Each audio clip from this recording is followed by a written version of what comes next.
Transposons are pieces of DNA that move readily from one site to another, either within or between the DNAs of bacteria, plasmids, and bacteriophages.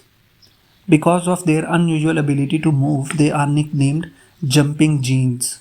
Some transposons move by replicating their DNA and inserting the new copies into another cell. So there are two mechanisms by which transposons move. One is the copy-paste mechanism and other is the cut and paste mechanism. Okay, some transposons move by replicating their DNA and inserting the new copy into another site.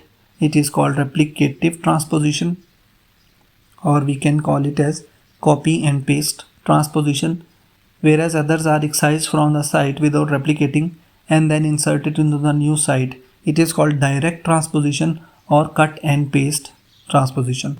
Transposons can code for drug resistance enzymes, toxins, or a variety of metabolic enzymes, and can either cause mutations in the genes into which they insert or alter the expression of nearby genes.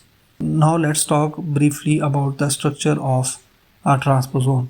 A transposon contains four different domains. First, they have sequence of inverted repeats at both the terminals.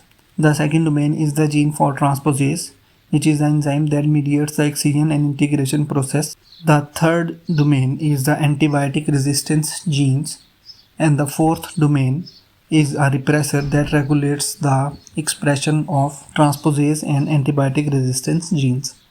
Antibiotic resistance genes are transferred from one bacterium to another primarily by conjugation. This transfer is mediated primarily by plasmids, but some transposons called conjugative transposons are capable of transporting antibiotic resistance genes as well. In contrast to the plasmids or bacterial viruses, transposons are not capable of independent replication. They replicate as part of the DNA in which they are integrated. More than one transposon can be located in the DNA. There is another type of transposon that has fewer bases, around about 800 to 1500 bases.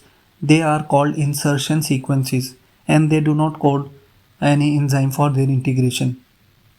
They can cause mutations at their site of integration and can be found in multiple copies at the end of larger transposon units.